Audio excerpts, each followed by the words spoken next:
Hello students, कैसे हैं आप लोग। क्लास 11th में हम लोग अकाउंटिंग इक्वेशन कर रहे हैं, है ना। आप लोगों को समझ में आ रहा है, प्रैक्टिस कर रहे हैं। अब हम जो क्वेश्चन कर रहे हैं अकाउंटिंग इक्वेशन का क्वेश्चन नंबर 6, इसको हम इम्पॉर्टेंट में डाल सकते हैं। इम्पॉर्टेंट क्वेश्चन 6, ठीक है, और 7। क्यों? क्योंकि इसमें नई चीजें आ रही हैं।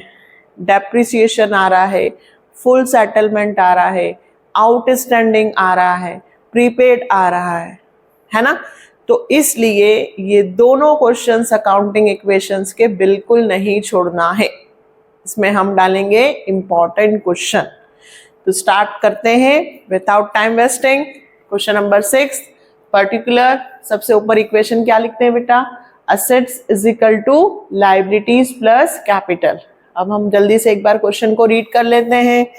हमने बिजनेस स्टार्ट किया है 70 से, उधार माल खरीदा है 18,000, payment made to creditor in full settlement, purchase of machinery और डेप्रिसिएशन ऑन मशीनरी। तो कौन कौन से टर्म्स आए, एक तो कैश, ये तो हमेशा ही रहेगा, स्टॉक ये भी हमेशा ही चलेगा, और हमने मशीन खरीदी है तो हमारी असेट्स में मशीनरी भी आएगा। अधिकतर क्या आएंगे, कैश, स्टॉक, बैंक या कोई असेट्स, है ना, या फिर प्रीपेड जैसा अभी अगले क्वेश्चन में आएगा। लायबिलिटीज जिसमें हमने उधार खरीदा है तो क्रेडिटर्स, और कैपिटल, दैट्स इट। ठीक है, सबके बैलेंस क्या है अभी, 0। जैसे जैसे ट्रांजैक्शन होगा वैल्यू प्लस या माइनस करेंगे। तो सबसे पहले हमने बिजनेस स्टार्ट किया है 70,000, 6 नंबर का क्वेश्चन हम कर रहे हैं बेटा। 70,000 रुपए से बिजनेस स्टार्ट किया, तो 70,000 रुपए कैश है, स्टॉक में 0, मशीन 0, क्रेडिटर 0, और कैपिटल भी 70,000 से बढ़ गई। जब भी बिजनेस स्टार्ट करते हैं जितना पैसा लगाते हैं उतने से कैपिटल इंक्रीज होती है। नेक्स्ट, उधार माल खरीदा, क्रेडिट परचेस,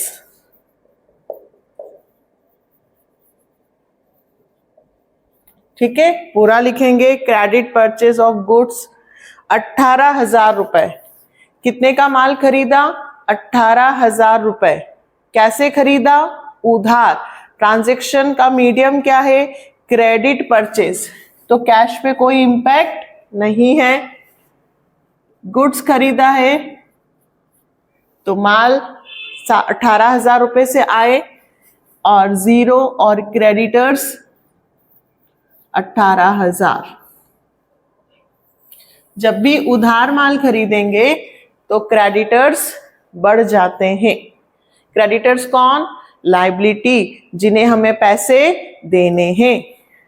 अब 2 ट्रांजैक्शन हो गए तो हम क्या लिखेंगे बेटा, न्यू इक्वेशन। क्या लिखेंगे, न्यू इक्वेशन।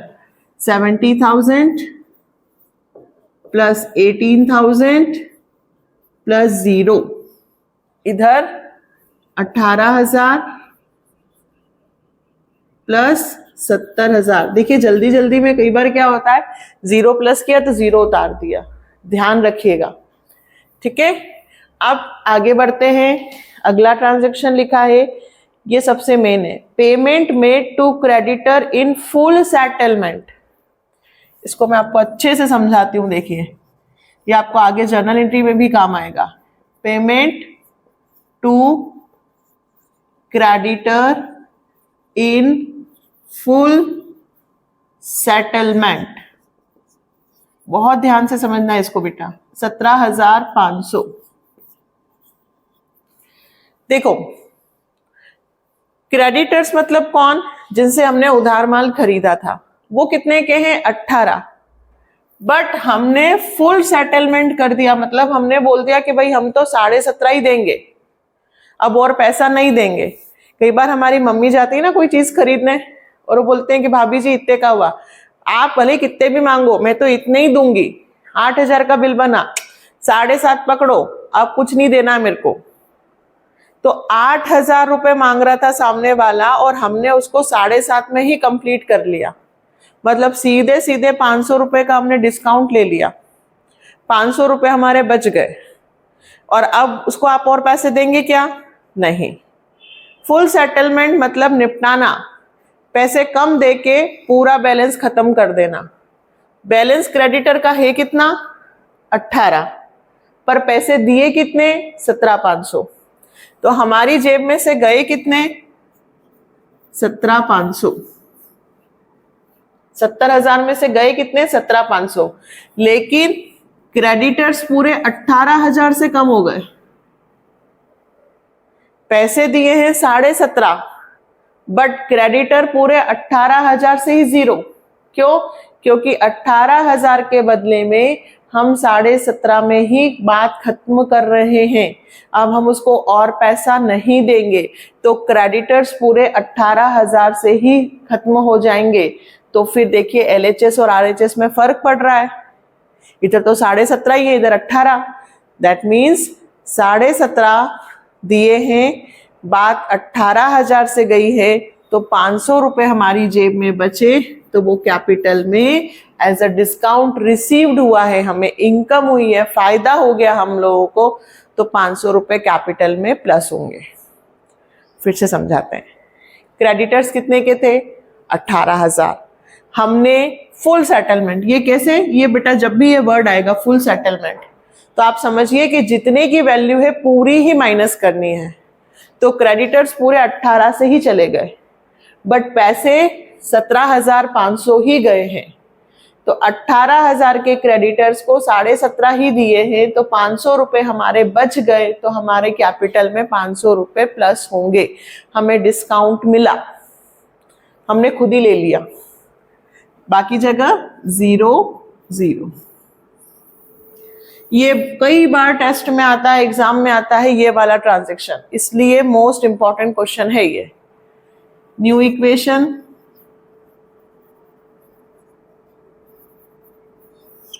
सत्तर हजार में से 17,500 गए, माइनस कीजिए 500, 9 में से 7 गया 2, यहाँ पे आ गया 6 में से 1 गया 5, 18,000। देखो 11th में आप जितनी कैलकुलेशन करोगे ना खुद से, उतनी आपकी प्रैक्टिस होगी और 12th में आपको उसका बेनिफिट मिलेगा। 11th में हमें स्पीड, हमारा बेस है ना, राइटिंग, इन सब चीजों पे ध्यान देना है। 18 में से 18,000 गए तो नील, और 70,000 में 500 प्लस हुए तो 70,500। दोनों तरफ का टोटल यही आ रहा है। नेक्स्ट ट्रांजैक्शन पढ़ते हैं। अब हमने मशीन खरीदी है, वो भी कैश में 20,000 की नगद मशीन खरीदी, परचेज मशीनरी, ठीक है, कैश में खरीदी है, पूरा लिख लेंगे।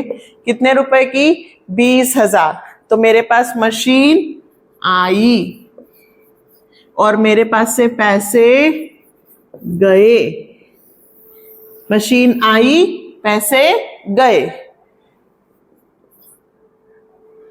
इधर तो कुछ है ही नहीं, और ये 70,500, इधर कोई फर्क नहीं पड़ा। नगद मशीन खरीदी है तो पैसे गए, क्योंकि खरीदा है कोई सामान तो पैसे गए, नगद खरीदा है तो वापस माइनस करें, तो 32,500 प्लस 18, बट टोटल पे कोई फर्क नहीं पड़ेगा क्योंकि 20,000 रुपए मशीन में प्लस हो गए, ठीक है। तो वही 70,500 टोटल चल रहा है। क्रेडिटर्स की वैल्यू 0 है और कैपिटल 70,500। जब भी कोई एसेट्स परचेस करेंगे तो एसेट्स की वैल्यू बढ़ जाएगी। और ना लास्ट बहुत अच्छा है, आपको मशीन पे डेप लगाना है 2,000 का।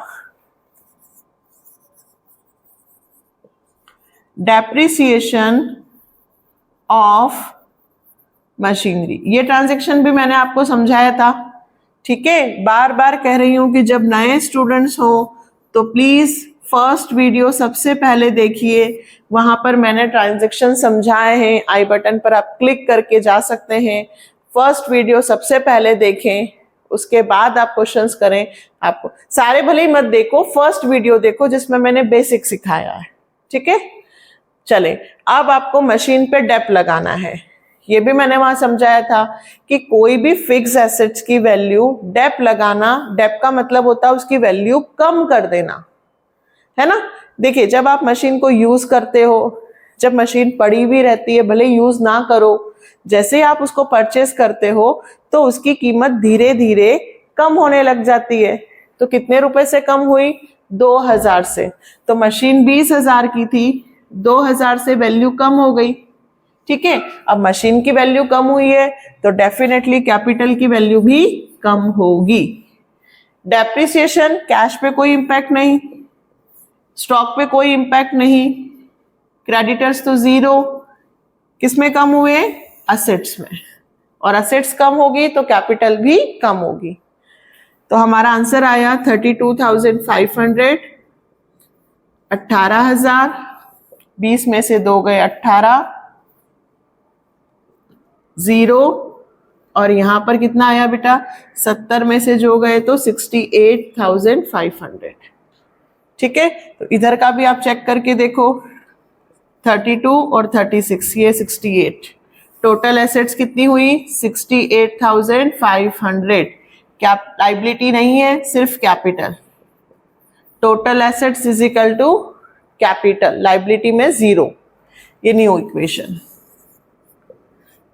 हमेशा LHS इज इक्वल टू क्या होना चाहिए? RHS। दोनों तरफ का टोटल 68,500, क्रेडिटर्स की वैल्यू तो 0 है। आया समझ में? इसको उतारें, एक और क्वेश्चन करेंगे आउटस्टैंडिंग प्रीपेड वाला, इसे नोट डाउन करो पहले जल्दी से। अब बेटा क्वेश्चन 7 जो है उसमें आउटस्टैंडिंग भी है और एडवांस भी है प्रीपेड। दोनों चीजें भी मैंने फर्स्ट आपको वीडियो में समझाई हैं, फिर से समझाती हूँ। सबसे पहले तो अपन एक बार क्वेश्चन को रीड कर लेते हैं। बिजनेस स्टार्ट किया है 50,000, सैलरी पेड की है, वेजेस आउटस्टैंडिंग है, interest due but not paid, due but not paid ये भी आउटस्टैंडिंग ही कहलाएगा, और रेंट पेड इन एडवांस 150। अब सबसे पहले सुनिए, सबसे पहले तो particular assets is equal to liability plus capital, ये हमारी इक्वेशन है। तो असेट्स में हमारा एक तो कैश होगा, ठीक है, और हमने इसमें कोई गुड्स वुड्स परचेस नहीं किया है तो स्टॉक नहीं आएगा। सैलरी पे की है, वेजेस आउटस्टैंडिंग, आउटस्टैंडिंग वो खर्चे जो देना अभी बाकी हैं, अभी हमने पे नहीं किया है। बिजनेस के पॉइंट ऑफ व्यू से सोचेंगे तो हमारी लाइबिलिटी है। जब भी कोई चीज देना बाकी होती है तो वो टेंशन होता है। तो लाइबिलिटी में आउटस्टैंडिंग एक्सपेंसेस के नाम से आपको न्यू हेड खोलना है, प्लस कैपिटल। बात समझ में आई? आउटस्टैंडिंग एक्सपेंसेस जब भी होंगे, चाहे वो किसी भी चीज के हो बेटा, वेजेस हो, सैलरी हो, रेंट हो, इंटरेस्ट हो, उससे मतलब नहीं है, आउटस्टैंडिंग एक्सपेंसेस में डाल देना। और यदि आपने एडवांस पे किया है, एडवांस पे किया है, कोई भी खर्चा यदि हम एडवांस पे करते हैं तो हम टेंशन फ्री हो जाते हैं, है ना। तो वो कहलाएगा असेट्स में प्रीपेड एक्सपेंसेस। क्या कहलाएगा बेटा? Prepaid expenses. जब भी हम एडवांस दे देते हैं तो प्रीपेड एक्सपेंसेस, और जब खर्चा नहीं देते हैं, बाकी रखते हैं, तो आउटस्टैंडिंग। आउटस्टैंडिंग कहाँ आता है? लाइबिलिटी। आउटस्टैंडिंग कहाँ आता है? लाइबिलिटी। प्रीपेड कहाँ आता है? असेट्स। ठीक, अब हम स्टार्ट करते हैं पहला टर्म्स जो होगा बिजनेस स्टार्टेड। क्या होगा? Business started with cash. कितने रुपए से? 50,000। तो कैश में 50,000 और कैपिटल में भी 50,000, है ना। पहला एडजस्टमेंट तो अब अच्छे से आने लग गया है कि जब भी हम बिजनेस स्टार्ट करते हैं तो जिस चीज से हम करते हैं, कैश, स्टॉक, जो भी, उसमें प्लस करके कैपिटल को बढ़ाते हैं। नेक्स्ट ट्रांजैक्शन बेटा, सैलरी 2000 रुपए पे की है, सैलरी पेड। कोई भी एक्सपेंसेस पे करोगे, नाम से कोई मतलब नहीं है, जो भी पे करते हैं कैश डिक्रीज और कैपिटल भी decrease. Salary paid, commission paid, rent paid, कुछ भी पे करेंगे कैश भी डिक्रीज होगा और कैपिटल भी डिक्रीज, बाकी जगह भी जीरो। दो ट्रांजैक्शन होने के बाद हम क्या लिखते हैं, न्यू इक्वेशन। 50 में से 2 गए 48,000 और इधर भी 48। अब आपको ध्यान से समझना है, अब आया है आउटस्टैंडिंग। सबसे पहले वेजेस आउटस्टैंडिंग है 200 रुपए, वेजेस आउटस्टैंडिंग। देना बाकी है तो कैश पे तो कोई फर्क पड़ेगा ही नहीं क्योंकि दिया ही नहीं है ना। आउटस्टैंडिंग तो 200 रुपए से आउटस्टैंडिंग एक्सपेंसेस बढ़ जाएंगे क्योंकि देना बाकी है। अब देखिए यदि कोई चीज ड्यू होती है ठीक है, तो लायबिलिटी तो बढ़ गई बट कैपिटल 200 रुपए से कम हो गई। क्यों? क्योंकि पैसे जब भी जाएंगे तो कैपिटल डिक्रीज होगी और जब कोई चीज देना बाकी होता है तो हमारी कैपिटल बढ़ेगी नहीं बल्कि क्या होगी, कम, है ना। गुडविल पे भी इसका इम्पैक्ट पड़ेगा, अभी पैसे नहीं दिए बट बाद में देने हैं तो आउटस्टैंडिंग इंक्रीज होगा, लायबिलिटी बढ़ेगी बट कैपिटल डिक्रीज होगी। क्यों? क्योंकि इसका कैश पे कोई इम्पैक्ट नहीं है तो हमें वहीं पे बैलेंस इक्वल करना होगा, तो आउटस्टैंडिंग को बढ़ाएंगे और कैपिटल को कम करेंगे।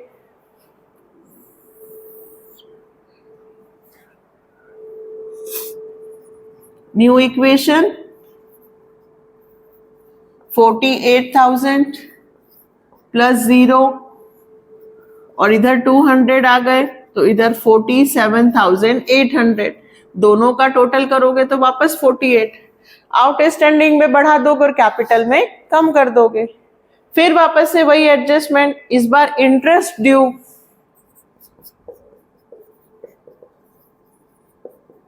But not paid. Interest due हुआ बट अभी तक हमने पेमेंट नहीं किया, 100 रुपए से देना बाकी है, तो देना बाकी है तो अभी तो पैसे दिए नहीं है, प्रीपेड भी नहीं है, तो 100 रुपए और आउटस्टैंडिंग में प्लस हो जाएंगे। तो जब हम पे करेंगे तो 100 रुपए और हमारी कैपिटल में से कम हो जाएंगे, अभी नहीं किए हैं, जब करेंगे तब कम होंगे।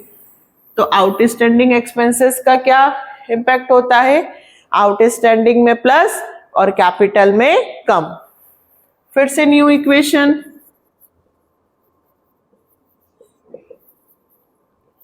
48,000 प्लस 0, फिर इधर 300 हो गए और इधर 47,700।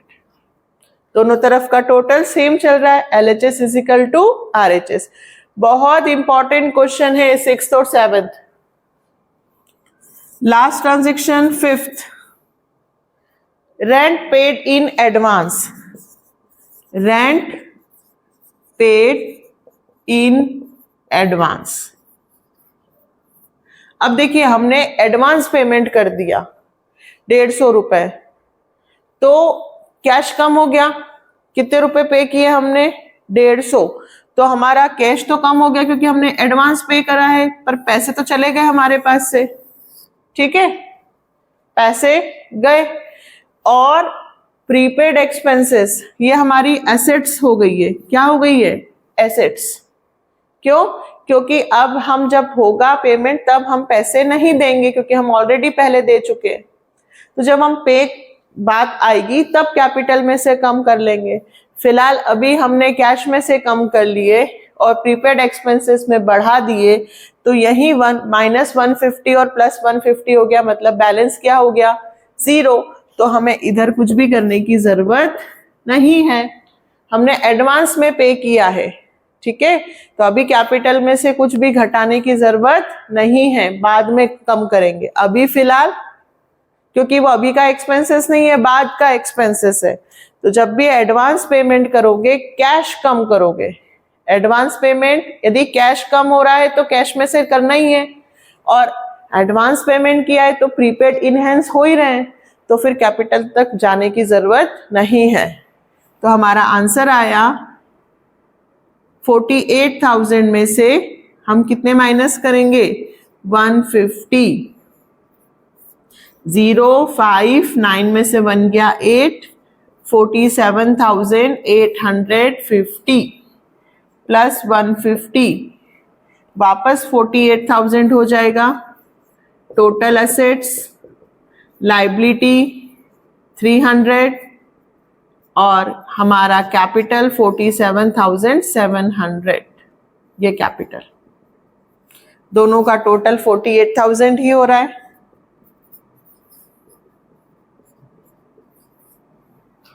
है ना। दोनों का टोटल एसेट्स कितनी बन गई, 48, लाइबिलिटी की जगह 300, आउटस्टैंडिंग ये कैपिटल।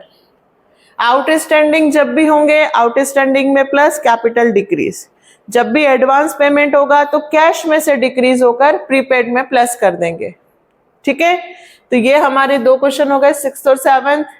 अब मिलेंगे अक्रूड और अनअक्रूड अर्नड के साथ नेक्स्ट वीडियो में। बहुत जल्दी आपको बिजनेस और माइक्रो इकोनॉमिक्स के भी वीडियोस मिलने वाले हैं। आपको यहाँ समझ में कैसा आ रहा है प्लीज कमेंट सेक्शन में बताइएगा। Like, subscribe and share. Bye.